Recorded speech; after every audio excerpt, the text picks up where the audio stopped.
The Wager Talk and Sports Memo November thank you special is a deal you guys cannot pass up. Get every college football and NFL play in the month of November for just $1.99. That includes 5 NFL Sundays and 4 college football Saturdays. Sign up now and you get the rest of October for free. That means 5 full weekends of football for under $40 per weekend, 5 weekends for less than the price of a 5% play per week. Just go to your favorite Wager Talk or Sports Memo Cappers homepage to lock in this offer before the games kick off this weekend.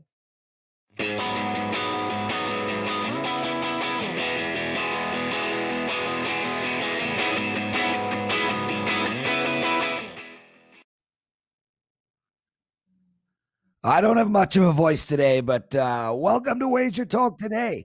Oh my God, I sound terrible. Teddy covers. Maybe you should do the show without me. Lead story. The COVID. The COVID has struck again. You go to bed, you wake up, and all hell is broken loose.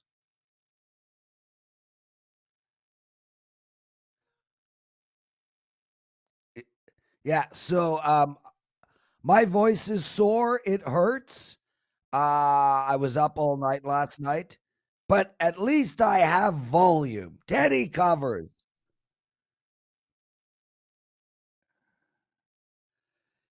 Yeah, Teddy is rocking and rolling. Okay, guys, Green Bay, Minnesota game. Off the board, something about COVID.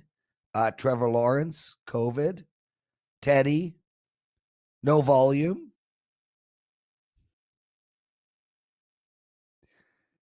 And I don't know, let's bring in Rob Veno. Robert, Teddy will sit and look good.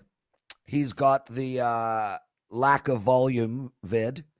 How are you doing, my friend? What's going on? Still rolling, man. What a Sunday you had. Yeah, I'm doing great, Prez. How about yourself? With that voice, what happened? Brother, you know what?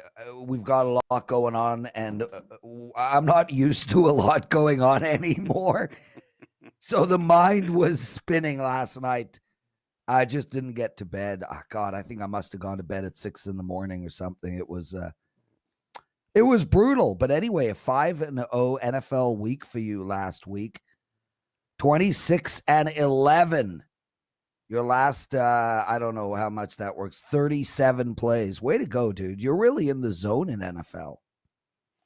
Yeah, it's been good to me, Prez. Last Sunday, again, as you mentioned, a 5-0 just continues the 5-week string. And, when you get in that type of thing where get multiple games are going your way, or at least the way that you see them projecting out, you like to stay in that zone, obviously. So another Sunday, another card, and hopefully we increase that 26-11 number this weekend.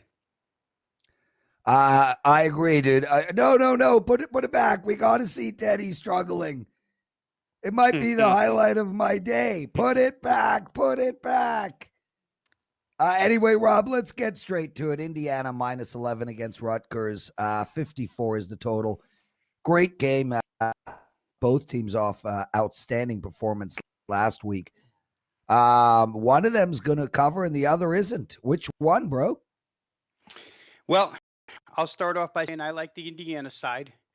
Caught a 10.5 earlier this week. I think that it may be up to 11 by now. But let me start by saying, Prez, to me, this is the biggest week 1 to week 2 step up in class versus step down in class contest. And to combine that, you get an overreaction to one side, but not the other. And I think the overreaction here has been to Rutgers.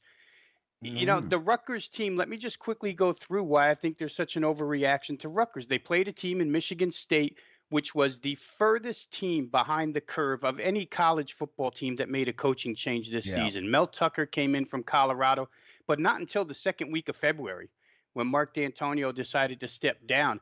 They bring in complete system overhaul changes, and Rutgers didn't look good in either this past weekend against Michigan State, despite the 11-point win. For Rutgers, they have an offensive coordinator in Jay Johnson who wants to run a spread offense, wants to go up tempo, wants to use design quarterback runs. He incorporates air raid principles. Everything I just said is the antithesis of what Mark D'Antonio did during his 13 seasons. And Rutgers only put up 276 total yards in that game. It just doesn't correlate to 38 points. The quarterback for Michigan State is not a good fit. I mean, there were a lot of things going on that benefited Rutgers, including 7 Michigan State turnovers. They had 5 fumbles and 2 interceptions. Rutgers had 16 possessions in that game, Prez. 16 possessions only equaled out to 276 total yards. That's 17 yards per possession. Not very good out of that team. I don't know that they're going to get those type of results from an Indiana offense, which is fluid, right? Michael Penix Jr. back this year, did not play well against Penn State. I'm going to attribute a lot of that to the Penn State defense, which looked to be really, really good in that contest. Indiana, like Rutgers, got whacked in the statistical matchup. Penn State outgained Indiana, but somehow Indiana managed to get that win. There's a pretty big gap here in quarterback situation. Again, Michael Penix Jr. didn't play well, but the Rutgers defense allowed Rocky Lombardi and Michigan State last week to go 31 of 43, 319 yards, 72% completions, and a brand new offense. Kind of like what happened to LSU in their first game, and they never really recovered. I don't know that Rutgers is going to recover against this Indiana team. I said earlier that I think it's a great step up in class, step down in class. I'll combine that with this. The defensive coordinator, for Rutgers is Rob Smith. Rob Smith is a guy who was fired by Minnesota 2 years ago. Indiana played this Rob Smith defense 2 years ago, scored 31 points against it. Minnesota, better personnel than Rutgers. I just think you're getting a value here. My power ratings made this game Indiana 18.5. I think Indiana minus the points a good way to go, guys. Wow, Rob, that's like a 7-point swing. It begs the question: why are your bets that you're releasing to your clients better than that?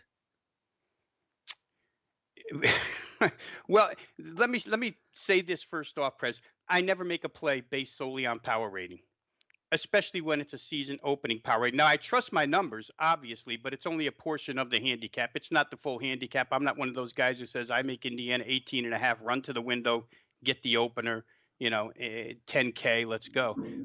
You got to work from there. But I do think that advantage isn't incorporated into the line here. So I do like Indiana. Yeah. Rob, some guys are... Belzer? Do you have a voice? I think I do. Check. Oh, Yay! Teddy. God, the one day I needed you to have volume, I can barely function right now. But you're back, brother. You look great, and nice to have you. Now, I'm going to continue. Rob, some great stuff going on in the chat room about you, dude. You're a legend. You're top shelf. Top shelf, Rob. Can it they begs show my the wife all of question. that? Yes, dude. Vodka, scotch. What top shelf are you? I'm trying to figure that out, Prez. I'm just a simple man trying. Guys who love Rob Veno, we got an incredible promotion for you all. No coupon required. Just head over to WagerTalk.com. Find Rob Veno's page. Click on it. Basically, you're getting Rob Veno till the end of the year for only $349. To give you perspective, that is over $800 regularly. Just $349. Rob, you are the number one handicapper at WagerTalk for the entire year of 2020. This promotion is incredible. Head over to WagerTalk.com. Get down on that promotion. No coupon required. And Teddy, you'll help me with this game. Notre Dame, Rob, minus 20 versus Georgia Tech. What do you like here? Well, I picked this game, Prez, because I find it to be a pretty difficult handicap. But I looked at it first this way. And last night's events obviously may have changed some things where this game is concerned. I'm not sure. Of course, I'm referring to Trevor Lawrence's bout with COVID-19 right now. But my first glance at this game was Notre Dame certainly in a look-ahead situation. Notre Dame to go out and play the type of game where let's just get out of here healthy.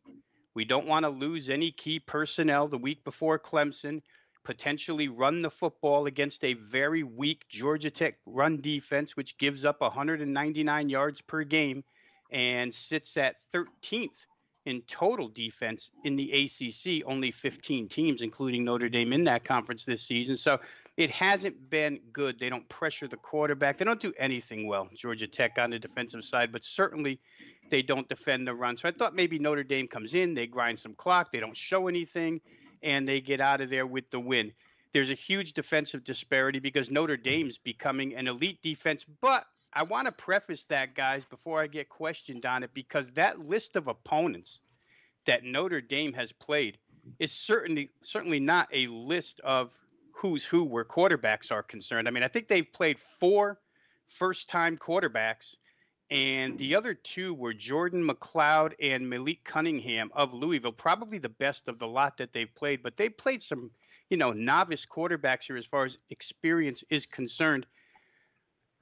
Their defense, though, should be in good shape against Georgia Tech. I mean, they're very good at stopping the run, which would force Georgia Tech and their young quarterback turnover machine, Jeff Sims, to the air. The team ranks 11th in passing in the ACC this year. It's just not what they do first and foremost. They'd rather run and pass off of the run. A lot of advantages for Notre Dame fundamentally. G-Tech, if I just go to totals, for those of you guys out there playing totals, Georgia Tech's 5-0 over the total in their last 5 games. They've given up 37 plus. That has a lot to do with it. Notre Dame has scored 42 or more in 3 of their last 4 games. So if you just took those 2 and put them together, you might come up with an easy over 57. I'm just not sure, though, because Notre Dame has only gone over the total of 57 one time this season. To me, I could see this game being lackluster, being dull, being 42-14 Notre Dame, at which point you're still under the number. So for me, I'm going to slightly lean under in this game, guys. I think it's a game Notre Dame just wants to get out of Dodge with, and I don't think there's much offensively Georgia Tech can do to help the score here. As long as they don't turn it over, as they've done all season long, they're going to have to contain those. I think they average 3 a game. I think you can get under the number. So, Rob, sometimes when I listen to you, as you were talking, I'm like, he's got to be talking under here. The under makes a ton of sense. I watched Notre Dame against Cunningham. You talked about the best quarterback they faced. And they shut Louisville down. And I know that was on the grass in South Bend, and this is on a faster surface down in Atlanta. But when you have a Georgia Tech team that is not likely to be able to move the football up and down the field against this caliber of defense, and a Notre Dame team that certainly after halftime will be looking to do nothing but grind clock and get out of town, under seems to make a lot of sense, no? Yeah, no, absolutely, Teddy. Like I said, I could see it 42-14 at its max, and that still keeps you under the number. So for me, it would be there. Just to counter real quick the amount of dual threat quarterbacks they played. Remember, Jordan Travis made his first start for Florida State against this team, and they got to 26. That somewhat scared me and kind of counters what they did against Malik Cunningham. But I think overall, you would look at this game as an under 57. Rob Veno, I'm told that you're a nice bottle of Basil Hayden. Ever heard of that? I haven't. Do you know what that is? Does it come from Italy? Yeah, it doesn't sound like it comes from Italy. We don't even know what that is, but he'll take it. Rob, I really can't wait to hear your take on this game. San Fran, Seattle, lots of people all over the map. I've spoken to some wise bettors. They like Seattle. I've spoken to some others. They like San Fran. I can't wait to hear what you think. Go ahead, my friend. Yeah, this probably, Prez, on the NFL card is the toughest game on Friday to go ahead and decide who you like.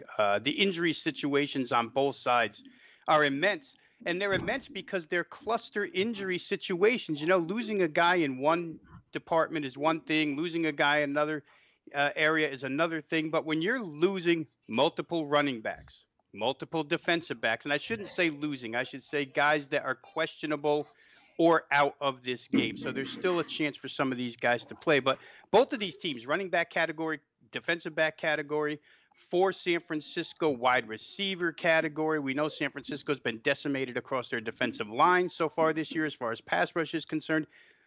Here's the key names to know, and I talked about this game earlier this week on a different Wager Talk video. And my final stance was, if Jamal Adams plays for the Seahawks, then give me Seattle minus the points. It's an NFC West game. It's of the utmost importance. Both of these teams have one loss inside the division already. Each team lost to Arizona. Seattle probably should have won that game against Arizona last week. They didn't. Jamal Adams means that much to this team, but if you combine him with the fact that the defensive line adds Damon Harrison this week, and Poona Ford's done a good job at nose tackle guys, but and you say, well, what's the big deal about Damon Harrison? It extends their rotation. Seattle's a team that's working with 5 defensive linemen all season long. No defensive backs and 5 defensive linemen. Probably the worst combination you could have in football. No pass rush, no defensive backs. So it's important for that reason, and it's really important for Jamal Adams to play because he would be likely assigned to slow George Kittle down somewhat. If he does not play in this game, and remember, Seattle's running back situation is a joke right now because Chris Carson may have to play on a mildly sprained foot because otherwise DJ Dallas is going to get every single carry in this game. He's the 4th string running back. The only guy that would be happy DJ Dallas is playing is our production guy, Joe Ranieri, because he's from Miami of Florida. So the Seattle injuries are huge. The San Francisco injuries are huge. At first, I didn't like this total, guys, but if Jamal Adams doesn't play, I think I'm going to play this thing over the number. 27 aside just doesn't seem like that much in a case where Seattle can throw against San Francisco's safeties. We'll see if either of those two play, and where San Francisco will move the ball up and down the field against the Seattle defense. Originally, like I say, the thought was Seattle -3 if Adams goes. I think that sticks. But if he doesn't go, I'm over 54 in this game. I just don't see one defense slowing the other down. Yes, excellent handicap, Rob. And when you talk about the injury situation, certainly the 49ers injuries have gotten more pub. And Seattle has all of these guys that are questionable. When you have situations like this on a Friday with all of these questionables, what do? You just hold up and wait until the injury reports come through on Sunday? Or is there some move you can make today, try to get ahead of the injury information?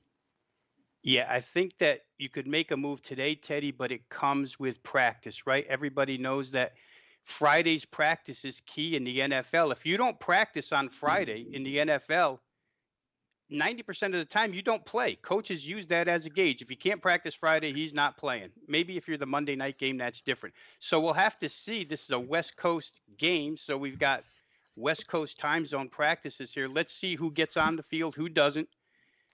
If there's still a possibility, like you say, you wait to see that inactive list. It's really a kickoff time type of situation. I want to point out one last thing here really fast. Deebo Samuel's out for the 49ers, right? The last 2 weeks with him back at 100%, they gained 467 yards and 390 total yards. They were 2 of their highest yardage totals all season long.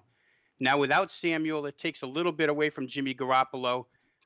Still, if Adams doesn't play, they've got plenty of offense to go to. So, for me, Teddy, it's a wait and see approach for sure.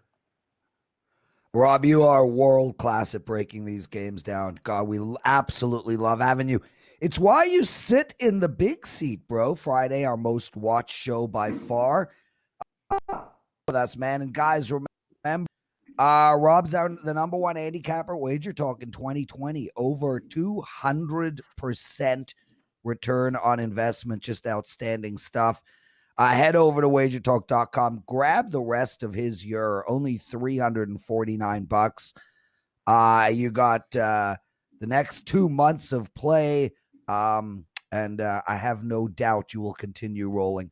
Anything to promote before we kick you off the show?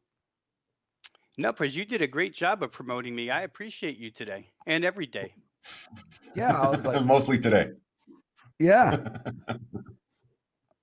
Okay, quick break. We're right back. Teddy and I, we got the big bad beats coming up. Also, Matt Joseph, our prop expert, at the bottom of the hour. Thanks, Rob. We love you, bro. Love you too, guys. How would you like to get both the number 1 and number 2 ranked NFL handicappers of all time at WagerTalk for the price of one? Tony Finn and Las Vegas Chris have produced almost 485% profit in NFL for their clients. You now have the opportunity to lock in both handicappers through the Super Bowl. Yes, that includes any 5% best bets, regularly priced at $1,170, now just $585.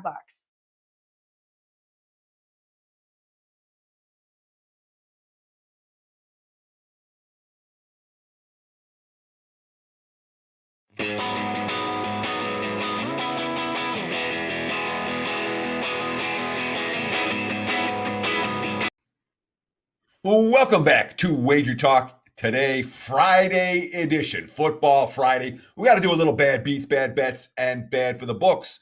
Talk about what happened last night from a wagering perspective. It was certainly a sharp square divide game in the NFL, and the Sharps won the side. The sharp square divide games in the NFL have gone pretty consistently to the Sharps this year. That's not always the case, but certainly sharp money on Atlanta last night. The Squares played Carolina. Count me amongst the losers in that game.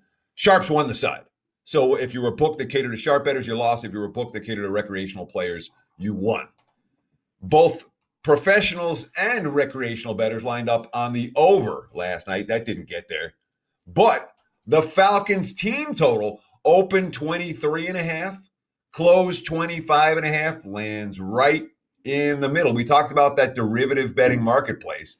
You're betting overs, you're betting Atlanta, maybe you bet some Atlanta team total. If you got a good number, you cashed. If you got a bad number and played the over, that's a betting skills issue. South Alabama, Georgia Southern last night. Well, let's see. I came down to one play. Fourth down pass into the end zone ruled incomplete, which it was. There was plenty of wise guy money for the Road Dog Jaguars in that game. Pretty good result for the house. And there was Colorado State money last night. That got bet all the way up to 3. And then there was a group that came in and took out all the threes across the globe. Big syndicate move on Fresno plus the 3. Fresno blew them out. It wasn't a close game. The initial money wrong. The late money on the home dog cashed in. Prez, we do have to talk about the COVID situation that we wanted to talk about at the lead at the top of the show. Trevor Lawrence for Clemson ruled out against Boston College. That line goes from 31, 32 down to like 23.5. Total from 62 down to 57. It's certainly a significant loss when you're talking about the best player in the face of college football and the best team in college football. The backup, and I'm going to botch his name, it's Uiagalelei or something close to that. There's an R sound in there without an R being actually in his name. So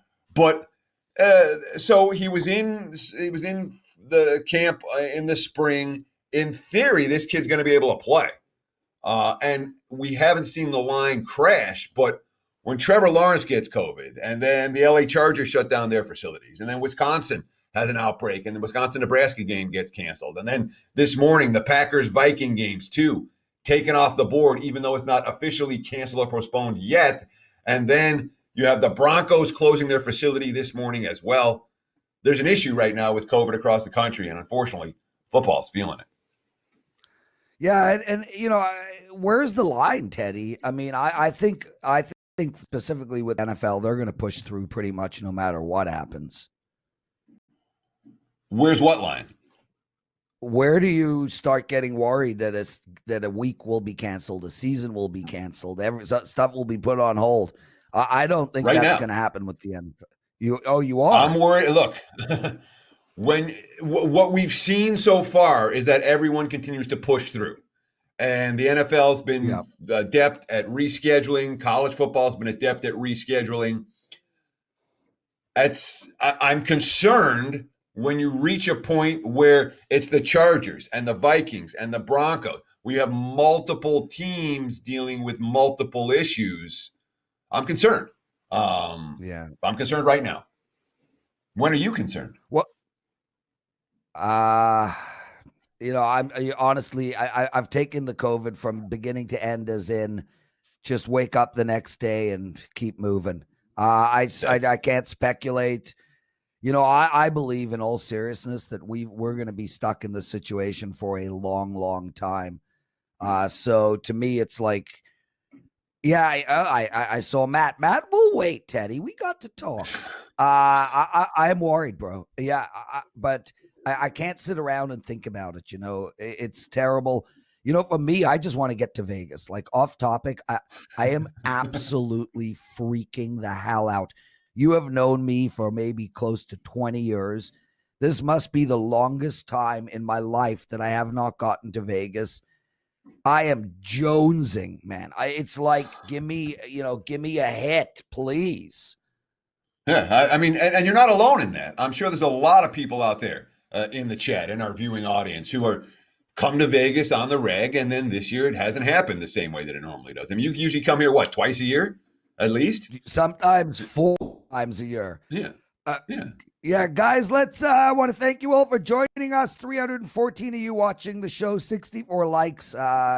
Means the world to Teddy and I. John Thompson, love to see you. Craig, Adam, Trans, Sean, Abby, Nate, Brian Watson, Maurice Campbell, and Teddy covers. I got some big news for you, and then we're going to go straight into Matt. Kelly Stewart. She's coming on next week. Sweet. Yeah, we're going to have to talk about that. But there you go, guys. We are going to have Kelly Stewart with us next week on, not going to tell you what day. Matt Joseph, we love having you on, man. Let's just start right off the bat with, did you win last night in prop betting? And then I'll tell you my props from last night. Well, I know Teddy does his bad beats thing. The bad beat was no Teddy Bridgewater INT, and of course that last pass, which I still don't know where he was throwing that. That kind of killed that wager. I did have the Todd Gurley touchdown. He does look a bit washed as of late and doesn't look great, but hey, he got in the end zone, so it was an okay game. The problem is when you don't read a game properly, your props aren't going to go as well. So the freebie we gave out in the show also was a loser, but that Teddy Bridgewater INT, man, that was a terrible throw there. Yeah, that it was. And, you know, for me, I didn't bet much on the game last night. I put a small amount on Atlanta because we were watching it and I'm a degenerate. But I did bet my 2 big bets were Julio Jones over the total. And I want to shout you out for that, Matt. If you watch the NFL presidential address, Matt literally said Julio Jones over in yards, took it, cashed it. And I bet the under in Teddy Bridgewater, which was like the easiest bet I ever made in my life. Let's get to it. Props for week 8 in the NFL. Let's start with Le'Veon Bell. Going to be fun watching him. Going to be fun watching what Andy Reid does up 35-0. We're going into the third. Yeah, I think this is going to be the prop that's going to get a lot of attention. So if you want to take it, you probably should do it early because, I mean, you know, bettors are going to see Le'Veon Bell. It's the revenge game. Of course, if you're not familiar, he used to play for the Jets. The Jets barely used him. Now he's on the Chiefs. And I'm guaranteeing that Andy Reid said to him, hey, when we bring you on this game coming up, I think it was 2 weeks ago. So 2 weeks down the line against the Jets, you will get yours. So there was a sports book that has it out already. It's 35.5 rushing yards. Last week, Bell had 39 yards on 6 carries in the snow. He did get plenty of touches, he did get plenty of snaps, but of course it was a blowout, so in the fourth quarter he didn't play very much. This will be a blowout as well, so I wouldn't go crazy on this prop. 9 different running backs have put up 30-plus yards on the Jets so far this season on the ground. The only worry is, of course, that blowout, but I think Andy Reid's the type of coach, much like probably Gruden and probably 1 or 2 other guys, that will feed into a narrative. We'll see plenty of Le'Veon Bell on Sunday, so I think the over for his rushing yards is going to hit. So earlier in the show, Rob Veno broke down the 49ers and Seahawks game. And as I'm looking at the guy you want to highlight, it feeds right into what Rob was talking about with concerns about that Seahawks secondary. Yeah, wide receiver Brandon Ayuk, the kid out of Arizona State, has got a bunch of raw talent here. I'm looking at over 50.5 receiving yards against those Seahawks. Deebo Samuel being out of the lineup, I know he talked about how it affects George Kittle. And, of course, George Kittle's going to get his, but they have to throw it out wide, and I think Ayuk's going to be busy. Had a career-high 115 yards receiving against the Patriots last week. Seattle could also be without Shaq Griffin, who is one of their better quote-unquote corners. mean, none of those guys are very good, but he's one of the better guys. And of course, if Jamal Adams isn't there either, that's going to help with some of these deep passes. 14 wide receivers have had 50-plus receiving yards against Seattle. I don't love Jimmy G here, but his number one receiver should be busy. Brandon Ayuk over 50.5 receiving yards against that sieve-like Seattle defense. Awesome stuff, Matt. Let's just keep rolling, man. Your props are gold. Before we get into that, tell us what's going on record-wise. I mean, prop-wise, you're destroying. Yeah, we're on about a 55% run here over the last 74 NFL props. Doing college football really well now. A 61% run in college football over the last couple weeks. So that's really doing well. And we're hitting a bunch of the team totals in college football, which we will have a little bit more later on in this segment. But yeah, things are going well, and appreciate you allowing me to say so. Yeah, and guys, when he says 55%, don't forget, some of those are big, fat, juicy dogs, and you got a plus close to 200 for us today. Cincinnati game, talk to us.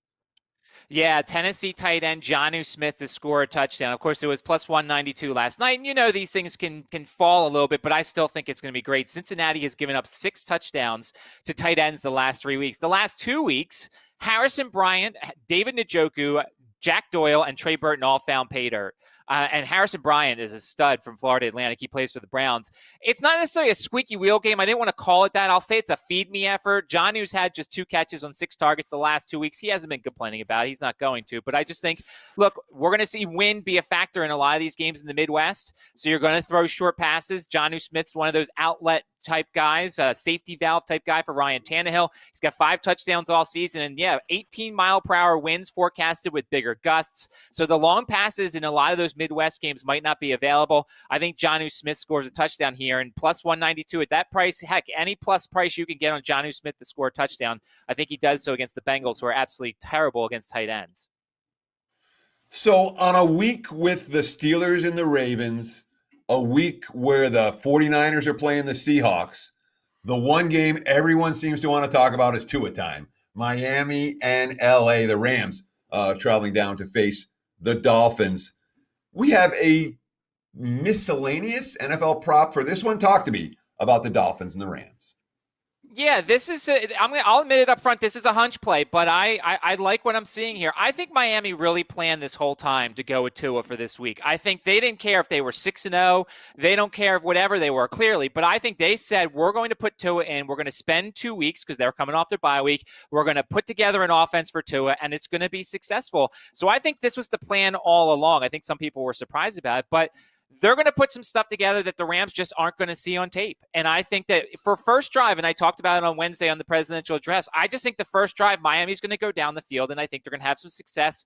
They're going to move Tua out of the pocket. They're going to throw some short passes. They're going to matriculate down the field. I think they're going to score first. And if you can get it at a plus price, I think Dolphins to score first here's worth a look. Plus, short week for the Rams coming off the Monday Night Football win, 4th road trip over the last 6 weeks with 3 of those coming to the East Coast. I'll admit it up front. It's a hunch play here, but I think Miami scores first against the Rams, and at a plus price, I will certainly speculate on that with this play.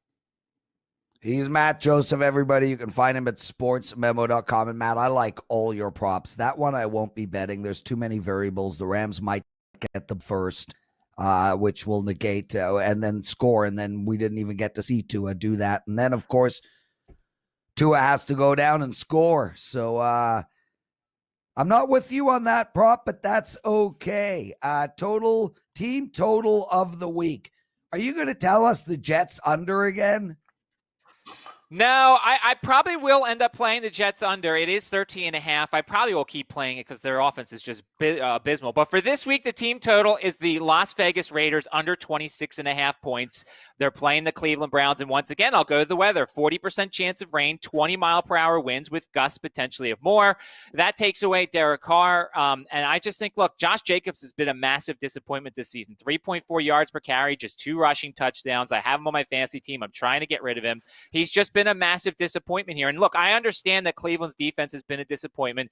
Everybody who watches the show on Wednesday knows I despise Cleveland. I don't think they're as good as their record. I just think they're a disappointment. But at home, they held Washington to 20 points and Indianapolis to 23 earlier this season. I think with the wind and the rain, it takes away the Raiders' passing game and their front line. We don't know if Trent Brown's going to play.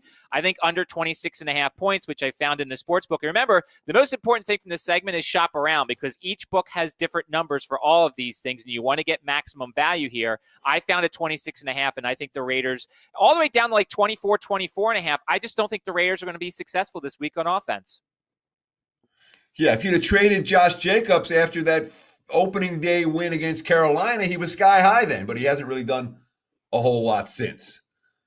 Let's shift over to college and talk about team totals. This one was interesting to me because when you look at the series history between Boston College and Clemson, BC has been unable to solve the riddle of the Clemson defense. Last year, BC held to 7. The year before, BC held to 7. The year before, BC held to 10. They play every year. The last time Boston College got to more than 17 against Clemson came back in 2012.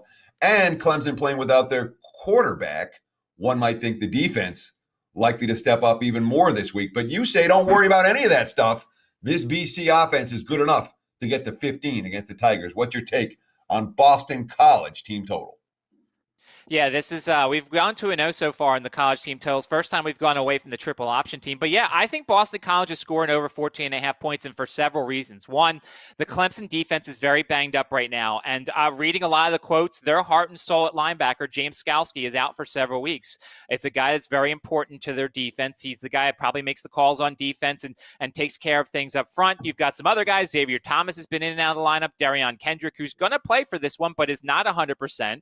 You've got a Tigers team that just allowed 21 points to my alma mater, Syracuse. I don't know how that happened, although one of those touchdowns was a defensive touchdown. They allowed 23 to UVA. We had the over for UVA in that game. And Boston College's offense is not what we're used to. It's not A.J. Dillon running and 50 rushes per game. This is a Jerkovic at quarterback who's really good with the passing game. Hunter Long's a very nice tight end. The Flowers kid at wide receiver. There are pieces there. This is not your father's Boston College team that just wants to run it out. They're coming off a 48-point effort against Georgia Tech. And I think there's some confidence there. By the way, a couple weeks ago, they put up 31 on a very good Pitt team. So they've got some experience. Finally, the giant look ahead, and I know you guys have touched on this. The Notre Dame game is up next week for Clemson. They're going to want to pull guys that keep them healthy, especially some of these guys on defense who aren't 100%. I think Boston College can put up 17 or more in this game, and I think they can at least make things interesting from the offensive perspective. Matt, outstanding, man. You are absolutely on fire today. Jesus, between you and Rob Veno, it makes Teddy and my job so easy. Just ask questions, kick back. Yeah. That, you know what we call that, Teddy? What's that? The Dave Koken. That's the Dave Koken. Well, I think Rutgers. Look at my pit stains. Oh, I think I should move my arms down. Yikes. Well, Please. I did work out. I worked out before the show. I'm entitled to have them. Guys, head over to Sports Memo. Check out Matt Joseph. What are you doing, Teddy? You don't get to say a statement like you worked out and then you don't change before you come on air? Of course I changed, but my body is... You don't work out at all. You work out and then you go shower and put a new shirt on, but your body is heated up still. Oh, my God. Oh, my God. Joe, take us to a break. Okay, don't take us to. No baseball, basketball, or hockey to get you through until the football weekend? Don't worry, we have you covered over at WagerTalk and Sports Mode with our soccer handicappers. Get the rest of 2020 from your favorite soccer expert with an all-access soccer package for just $249. This is normally priced at $399, but right now it's discounted $150 off, and it includes any 5% plays normally priced at $40. Just head over to WagerTalk and SportsMemo.com to take advantage of this deal to lock in one of your soccer experts through the end of the year.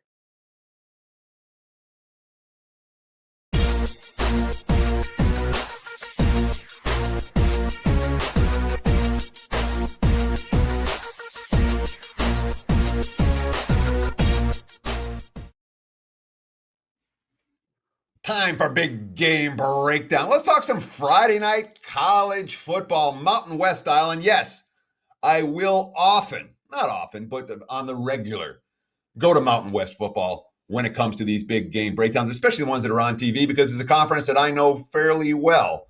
So I'd rather give you info on teams that I know than teams that I'm doing research on an hour before we go on air to try to figure some stuff out. So let's talk with Wyoming and Hawaii for tonight. It's a fascinating handicap. It really is. Right now, Wyoming about a 1-point favorite. Totals bouncing between 59.5 and 60.5. Issues for both teams. Let's start on the Wyoming side. They lost their starting quarterback last week. Sean Chambers broke his left fibula on the third play from scrimmage against Nevada. Now the backup, who is now the starter, the redshirt frosh Levi Williams, he did get some playing time last year. He was able to get snaps in practice this year, and he looked pretty good last week, actually rallying the team from a double-digit deficit in that ballgame, ended up sending them into overtime. So Levi Williams showed some moxie, showed some ability. That said, Chambers, they're 9-2 when he starts and finishes games, but he has been hurt in every recent season. He got hurt in 2018. He got hurt last year when he missed the last 5 games. So it's not like Wyoming hasn't played without their starting quarterback before. I think they're okay with Williams. It is a drop-off. It is not a drop-off that makes Wyoming unbackable. There are issues with Wyoming's kicking game. The Frosh kicker won the job, then he got hurt. Now they have a true Frosh who nailed everything last week, 27, 36, 42, 38 yarders, including one under pressure. But you always worry when the kicker gets hurt and the true Frosh comes on the field, especially in this point spread range. That could be an issue for Wyoming tonight as well. And of course, this is a Wyoming pass defense that struggled mightily against Fresno last week. He gave up, more than 400 yards passing in that ballgame. And that's definitely a concern here against a Hawaii team that, despite the fact they had 300 yards on the ground last week, the new QB, Chevon Cordiero, he likes to chuck it around a little bit. There are lots of good quotes on Cordiero in his collegiate debut, but it's a Hawaii team that plays in Hawaii. Then last week, they're playing in Fresno. Then they travel up to Denver and get caught in, or not at the, because you're going into to Laramie. A lot of times you fly in. They were supposed to practice in Denver outside. There was 7 inches of snow. So what they did was, the quote was, "Well, we did as much as we could indoors." To me, that's a big concern. I think Hawaii is the better of the two teams. You get these two teams on a field other than this one, in most circumstances, Hawaii will beat them. They have team speed edges, and I certainly like the looks of what Todd Graham has put together already offensively for this Warriors squad. However, given the weather concerns, given the fact that it's going to be below freezing, that concerns me enough that I'm not going to take a point with the better team. Fun game to consider, Prez. Maybe when we can get involved once it begins. Thought I'd bring up some of the issues here on WagerTalk Today. Back to you. Outstanding stuff, Teddy. What do you got going this weekend? So I'm locked and loaded in the NFL already. The college football card, I'm taking my time with. I'll put it up throughout the day today. You can get all the plays right now at both Sports Memo and WagerTalk.com. What about yourself? Well, firstly, do you have a 5% for Sunday? I do not. What about myself? I got a ridiculously large card Sunday. I'm trying to get it down right now. I'm at 8 plays. I'm trying to get it down to 5. I have put my one big play up. I do have a 5% for both Saturday. No, I have a 5% going tonight in college football, and I got a 5% on Sunday that's already up. Yes. Ooh, Prez has a large play. What's the green graphic for there? For luck. Okay. Let's bring Ralph Michaels in, or do we want to take a break? I don't want to take a break. I just want Ralph and his pen. Yeah, I'm ready for a pen sighting. Oh my God. Gee, whoa. Nice to have you with us, Ralph. I'm like, crap, do I have a red, white, and blue pen? No, so I had to pull up 3 pens. So, Teddy, I just want to do one addition to your play or, a semi-correction. Cordero did start 4 games last year, so he is 5-0 as a starter. You said last week was his first start of the season, obviously, what you meant. So, no problem with that. Hey, you know what? I'm glad I'm here. Yeah, exactly. You Teddied me. Keep doing it. Okay. I was like, Prez, you said this wrong. You said that wrong. I do it too. And I'd much rather have a correction on air saying, no, you got that wrong, than be thinking about it for like 5 hours after going, oh, I screwed that up. I hate it. You know what? When we say things, we have one thing in our head and something else comes out. So I know it. I know you knew it. We talked about the game. So no issues. I just want our listeners to know that you knew it. So, I appreciate it's not a correction. It's just an addition, an addendum to your write-up. All right, guys, how about this for an angle of the day? 25-3 against the spread, 89%. And it's as simple as this. When the Giants are a dog, when the New York Giants are an underdog, the road team is 25-3. They are 14-2 ATS as an away dog. They are 1-10 as a home dog. I mean, what an anomaly there between those two numbers. Covering on the road and losing at home. Combined again, the Giants are 25-3 their last 28 games when they're a dog. The road team is 25-3. 2 situational plays of the day, and then I go to the Teddy thumbs up, thumbs down. One of them I already know what it is because we've used it before. First in college football, game number 187, App State's laying 31 to ULM. Well, college football teams off back-to-back wins by 28 or more points, playing an opponent that allowed 37 or more in their last game, those teams have gone 71% the last 7 years. App State is off a 52-21 win and 45-17. ULM off a 38-14 loss. And, App State is that type of team. If you're going to lay a big number, I prefer having a running team because you're not changing offenses. When a pass-happy Red Raider team, team tries to change offenses to slow the pace, they have to change the way they play. App State averaging over 6.0 yards per carry rushing, ULM allowing 5.2. So even when App State brings in their backups in the second half, they have to run the ball. That's the type of team I want to lay the big chalk with. And Teddy, in the NFL, this is one we've used before. You called it the momentum situation. When a team is off a straight-up and ATS loss, playing a team off a straight-up and ATS win, and the game is in that pick'em range between the threes, the team off a straight-up and ATS loss, 36.7% straight up. So that's between the threes. We have a situation between the threes where the straight-up record only 36%. The straight-up and ATS loss team, 23.3%. So the team off an ATS and straight-up win, 77.7%. When I broke it down a little further, the home team, if they are off a loss, 17.2% against the spread. And how about this? In the last 4 years, in this situation, when the home team is off a straight-up and ATS loss and they're a home favorite, they're actually 0-12-1. Seattle falls in that category against San Francisco. Yeah, I was going to say, is there anyone besides the Seahawks in that this week? Because certainly when you talk about 0-12-1, it's worth paying attention to. It's certainly a very negative subset, albeit with a modest sample size. No, the only other team that would have applied off the win and off the loss was the Vikings, but that line has climbed to where it is now, so it's out of between the 3 parameters.